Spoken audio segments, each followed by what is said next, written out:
Walking sedately. I was afraid.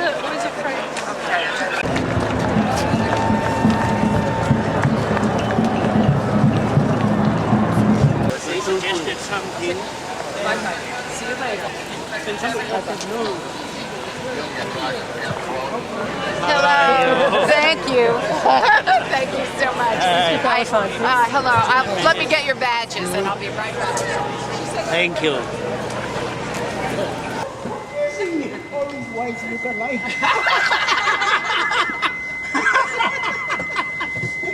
Are you comfortable there? Yeah? Yes, I'm fine. Thank you. Very good. Okay. You have a wonderful way to make us laugh with you. We love your laugh. People are smart enough to make the distinctions between government and people. And in most parts of the world, and I gather even in Iraq, people welcome Americans because they say, you are not the ones who want to kill us. It may be your government. I'm John Allen. I was Archbishop Tutu's press secretary for 13 years until about 2 years ago. I'm now writing a biography on him. So I'm along to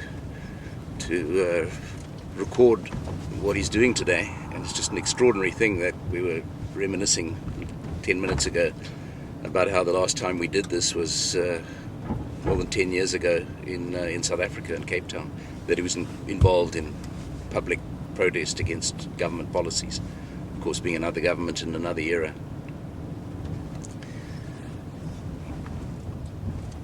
He is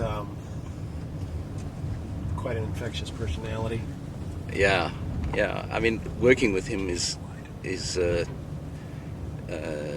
enormously taxing because of his extraordinary energy and the amount of activity that he's into.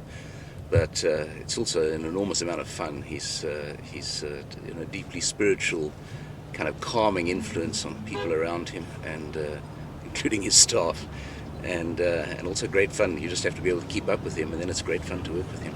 Do you think that's an innate quality in his persona? Oh yeah. He's a 5-year-old child. He's deeply steeped in. He's wholly at ease with himself. You know, he fits into his skin, as they say. I think in some languages, he's wholly at ease with himself, and survives and energizes himself with hours and hours of silence and meditation and prayer. That may be the key. Yeah. From a lot of our lives. Okay.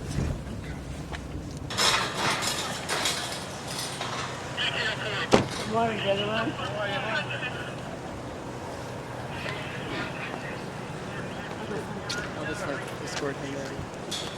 Hi.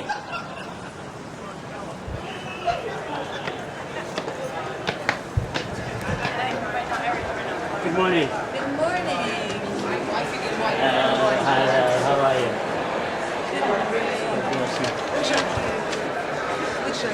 Messenger. How are you? I want to point out Peter Larman to you. Here we go. It's fantastic. Good morning. Hello, Your Grace. Good to see you. Yes, sir. Hi, Patty. How you been? Good. You safe?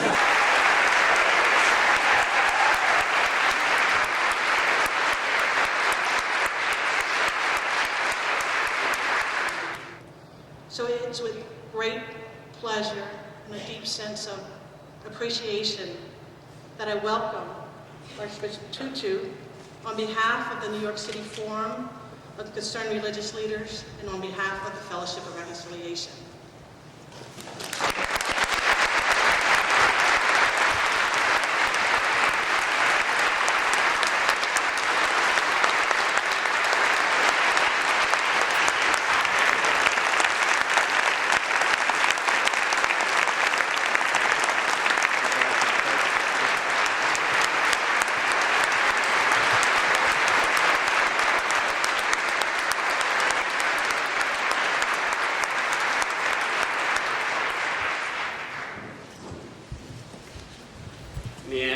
speak in the name of God, the Creator, the Redeemer, the Sanctifier.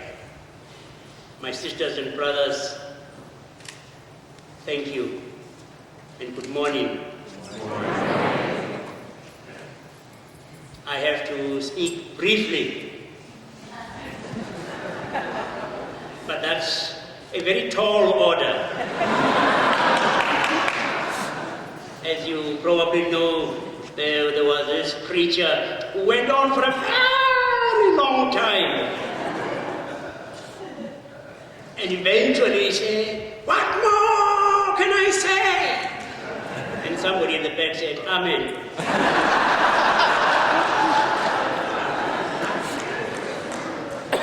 I come from South Africa.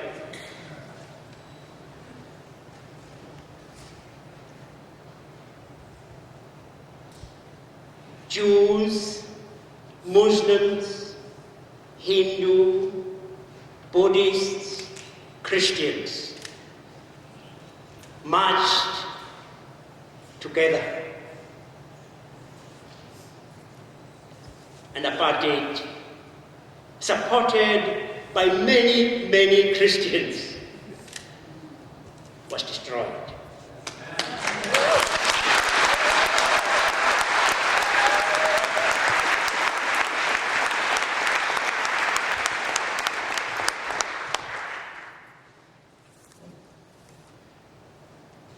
And I look round,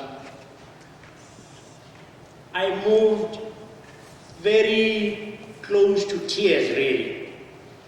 You probably know that I laugh easily, but I also cry equally easily.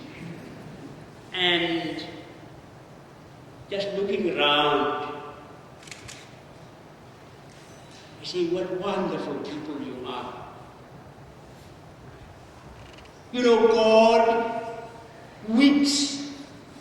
We know God is weeping as God looks down at what we, God's children, do to one another. And perhaps God says, "Oh dear, whatever got into me to create that lot?"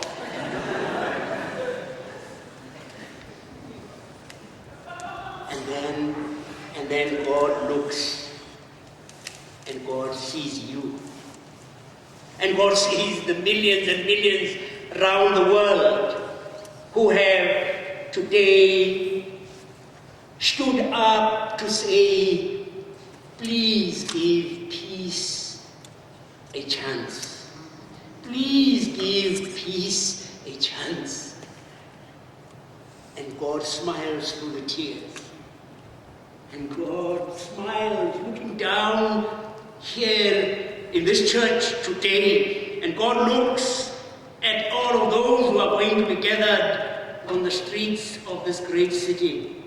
And God smiles through the tears. And God says, yes, I always thought they would justify, they would vindicate me. Oh, thank goodness they have. God thanks you. God thanks you for proving that God was right. Because you see, when God created us, God said that it was, at the end, God said, not that it was good, God said, it's very good. That we, all of us, included, fundamentally are good. Good.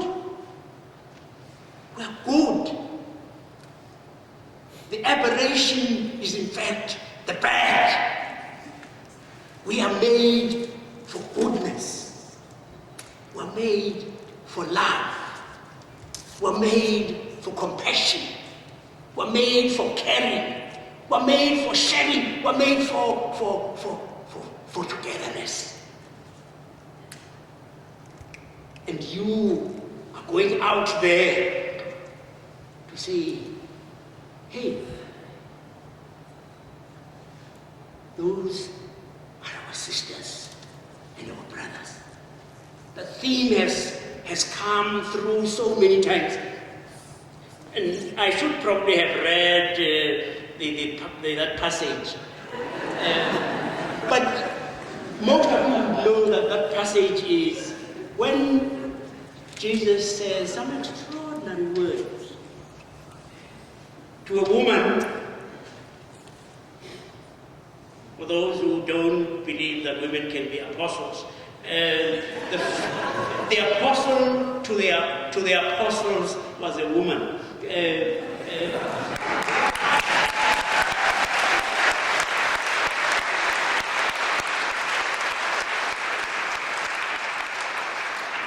Jesus says something quite extraordinary. It's at his resurrection. And Jesus is speaking about people who betrayed him, who denied him, who forsook him. And here what Jesus says to Mary Magdalene, go and tell, he doesn't say, go and tell the scum, which they probably should have been described as. It doesn't say that. Jesus says, go and tell my brothers. Brothers! These who deny me not once, 3 times. Go and tell my brothers that I am ascending to my Father and their Father. I've been trying actually to work out what are the most radical words or sayings that Jesus could have uttered. What is the most radical? I have come now in my increased decrepitude. It's taken a very long time. But in fact, I have come to discover that Jesus was not using a nice, sentimental figure of speech. Jesus was using something that is the most, actually, I believe, the most radical statement that Jesus has made is, you know what? You are sisters and brothers. You belong in one family.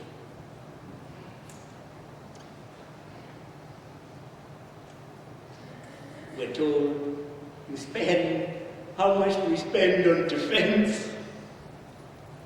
If the ethic of family operated, we know a small fraction of this budget of death would ensure that children, sisters, and brothers everywhere would have enough clean water, would have enough to eat.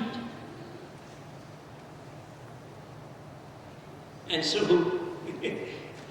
so Jesus says, I, if I be lifted up, will draw all. Jesus didn't say some. I will draw some. Jesus said, I will draw all. There are no outsiders. All are insiders. All. Now, radical, black and white, you are included. Men and women, you are included. Young and old, you are included. Tall and short, you are included. Beautiful and not so beautiful, you are included. Clever and not so clever, you are included. Rich and poor, you are included. Gay and straight, you are included.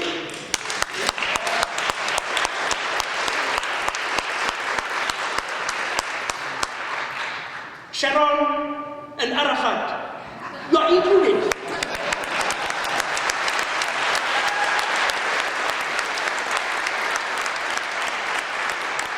Roman Catholic and Protestant in Northern Ireland, you are included. George Bush, Saddam Hussein, you are included.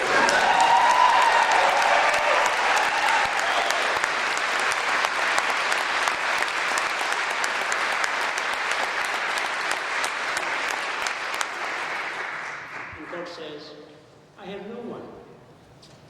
I have absolutely no one except you and you and you and you and you and you. Please help me. Please help me to realize my dream that one day my children will know that they are my children, members of one family, the human family, God's family. And God says, will you please help me? Please.